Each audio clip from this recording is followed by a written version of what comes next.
जब पहले बहुत गलतियाँ की, तो वो जब मुझे रियलाइज़ हुआ कि मैं बहुत गलत हूँ, मेरी शुद्धताओं का और गलतियों का, फिर आप मिले, आपकी बातें सुनी और फिर जैसे उन चीज़ों को अपने ऊपर उतारा लाइफ़ में, वैसा नहीं रहा। मतलब अब नया अहंकार सा आ गया है। आप एक रास्ते पे जा रहे हो, आपको इधर-उधर से बुलावे आ जाएँ तो इसमें कोई ख़ास बात क्या है? जैसे कोई पीछे लगा हो अपना माल बेचने के लिए, ऐसे ही घटिया माल बेचने वाले मिल जाते हैं ना कई बार। वो आपके पीछे ही लग गया है, ये ले लो अपना, वो हट ही नहीं रहा है। आप कुछ भी बोल रहे हो, नहीं चाहिए बाबा, उसको क्या करोगे? बोला दिखा, क्या दिखा रहा है? अच्छा बताए क्या होगा इससे? कैसे होगा? समझा क्या चीज़ है? वो बोले नहीं नहीं दूसरा दिखा दो। नहीं दूसरा नहीं दिखाना, समझा तो ये दिखा रहा था ना, समझा। बोले अच्छा ठीक है, मत लीजिए, बाद में ले। नहीं नहीं मैं अभी लूंगा, समझा। अच्छा जाने तो दीजिए, नहीं जाने नहीं दूंगा, समझा। उसको बस यही बोलते रहोगे हट जा हट जा हट जा, तो हटते ही नहीं है, चिपक जाते हैं। यही करते हैं ना, वो चिपक रहा है। जब चिपक रहा हो तो फिर बात ही कर लो। चरण स्पर्श आचार्य जी। हाँ जी, कहें। अ, आवाज़ आ रही है मेरी? आ रही, बोलिए। हाँ। जी आचार्य जी, मेरा सवाल ये था, जैसे जब पहले जब मैंने मतलब बहुत गलतियाँ की, तो जब मुझे रियलाइज़ हुआ कि मैं बहुत गलत हूँ, मेरी शुद्धताओं का और गलतियों का, तो फिर उस टाइम मतलब मैंने काफ़ी ज़्यादा कोशिश की कि मैं सही हूँ, अच्छा हूँ, ठीक है। फिर आप मिले, आपकी बातें सुनी और फिर जैसे उन चीज़ों को अपने ऊपर उतारा लाइफ़ में, तो समझ में आया कि जो चीज़ें पहले मैंने की थी, वो सब प्राकृतिक हैं, ठीक है।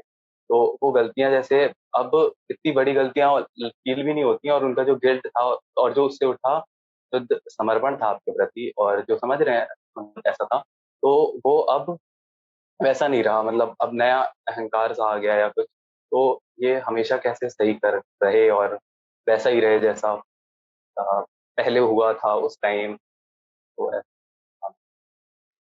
भविष्य के लिए कोई आश्वासन मत मांगो। जो अभी चल रहा है ना, इस पर पूरा ध्यान देते रहो। ये ठीक रहेगा तो भविष्य वगैरह की चिंता की ज़रूरत नहीं पड़ेगी। मतलब वो जो मतलब जो शुद्ध समर्पण होता है ना, जो वो मतलब वैसा टाइप का नहीं है, थोड़ा चीज़ें ध्यान नहीं देता हूँ इतना ज़्यादा जैसे पहले देता था। तो बस तो इसी बात पर ध्यान दो कि ध्यान नहीं देते हो। ठीक है, ध्यान नहीं दे रहे हो, इस बात को देखो गौर से कि क्या चल रहा है। उस बात को गौर से देखे बिना भविष्य में कोई इलाज मांगोगे कि गड़बड़ ना हो जाए आगे, तो गड़बड़ तो हो जाएगी। क्योंकि गड़बड़ हो गई है, अभी ही हो गई है ना। तो अभी जो चल रहा है उसको ध्यान से देख लो। अगर अभी इधर उधर मन भटक रहा है, और चीज़ें हैं जो खींच रही हैं, तो ठीक है, जो चीज़ें खींच रही हैं उन पे जिज्ञासा कर लो। हाँ भाई, क्या है तुम्हारे पास? क्यों खींच रहे हो? क्या दोगे? बताओ साफ साफ। ये सब बातचीत कर लो। और ये जो भी हो रहा है, ये कोई बहुत विशेष बात नहीं है और कोई बहुत अनहोनी बात भी नहीं है। ये सबके साथ होता है। आप एक रास्ते पे जा रहे हो, आपको इधर उधर से बुलावे आ जाएं तो इसमें कोई खास बात क्या है? जो बुलावे आते हैं उनसे बात कर लेनी चाहिए ना। हाँ जी, आपने बुलाया, फरमाइए, क्या दे रहे हैं आप? अच्छा जी, लेकिन उसी में फिर बहुत ज़्यादा टाइम पास हो जाता है फिर। कितने बुलावे आते हैं ऐसे? कितना टाइम पास हो जाता मतलब मतलब ज़्यादा भटक है? जाता हूँ। फिर तो जिज्ञासा में नहीं समय लग रहा है, फिर तो तुम वो जो दावत है उसको स्वीकार कर लेते हो, तो उसमें टाइम लग जाता है। मैं कह रहा हूँ स्वीकारने से पहले क्या करना होता है। तुम्हें कोई आमंत्रण आएगा, ये तो देखोगे कि कौन बुला रहा है, कहाँ बुला रहा है और क्या खिला रहा है। ये दो तीन चीज़ें पूछी जाती हैं ना किसी का आमंत्रण स्वीकारने से पहले। किसने बुलाया, क्यों बुलाया, कहाँ बुलाया और क्या खिला रहा है। या जाके खा पी लोगे और उसके बाद फिर पूछोगे कि अरे टाइम बहुत ख़राब हो गया। हम्म? तो प्रकृति के बुलावे आते हैं, या ऐसा कह लो कि हमारे भीतर कोई है जो प्रकृति की ओर भागता रहता है। किसी चीज़ को देखा, उसकी ओर भागा। ठीक है, उसका मन है, वो उसको लग रहा है उधर कुछ है विशेष, उधर को जाना चाहता है। हम क्यों उसको पहले से ही मना कर दें? पर हम जिज्ञासा तो कर सकते हैं ना कि जी साहब बताइए क्या नीयत है आपकी। हाँ, अब क्या दिख गया? यही पूछना होता है। मन जब एकदम इधर उधर उछल रहा हो, हाँ भाई अब क्या दिख गया, इतना ही पूछ लो तो वो थोड़ा ठंडा हो जाता है। क्योंकि जो अभी दिखा है वो 10 बार पहले दिख चुका है। और 10 यहाँ निशान बने हुए हैं। मतलब साफ है। जितनी बार कुछ दिखता है उतनी बार एक निशान यहाँ छोड़ के गया है, एक यहाँ छोड़ के गया है, एक यहाँ। तो अब 11वां भी चाहिए क्या? अपने आप से ये सब बातें करनी होती हैं।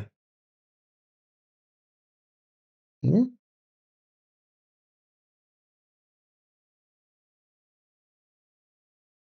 बात करे बिना अगर आमंत्रण अस्वीकार कर दोगे तो भीतर कसक रह जाती है।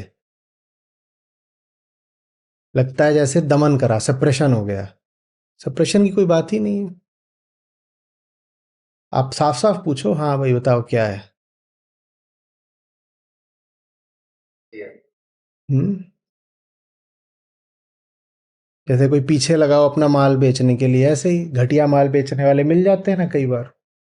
वो आपके पीछे ही लग गया है, ये ले लो ये ले लो, अपना वो बोरा लेके आपके पीछे लग गया है, ये ले लो ये ले लो ये ले लो। हट ही नहीं रहा है। आप कुछ भी बोल रहे हो, नहीं चाहिए बाबा, उसने भी तय कर लिया है कि ये मुर्गा मोटा है, इसको तो फांसना है। तो क्या करोगे? वो ना दिखा, क्या दिखा रहा है?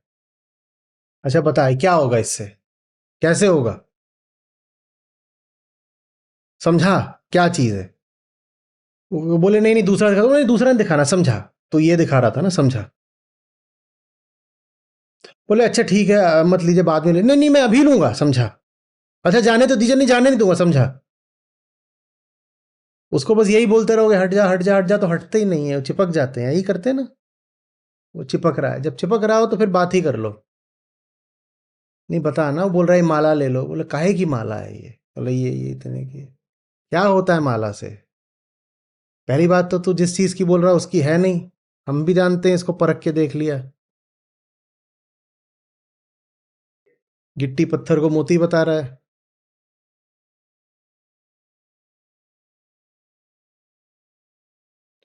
इस माला से हजारों लोगों को लाभ हुआ है। अच्छा हजारों लोगों को लाभ हुआ है, अच्छा ठीक है ठीक है। तू कितने दिन से ये काम कर रहा है बेचने का? जी 2 साल से कर रहा हूँ। अच्छा ठीक है। दिन में कितनी बेच लेता है? जी कहाँ दिन में बेच पाता हूँ हुजूर, आप जैसे कदरदान तो मतलब मोटे मुर्गे तो 3-4 दिन में एक मिलते हैं, तो 3-4 दिन में एक बेच पाता हूँ। अच्छा तू 2 साल से बेच रहा है, 2 साल में दिन कितने हुए? 730। 4 दिन में तू एक बेच पाता है, इसका मतलब तू 200 भी आज तक नहीं बेच पाया है। और तूने अभी भी मुझे क्या बोला कि आज तक हजारों मालाएं बेच चुका हूँ? कैसे बोल दिया तूने? थोड़ा सवाल जवाब कर लेना चाहिए।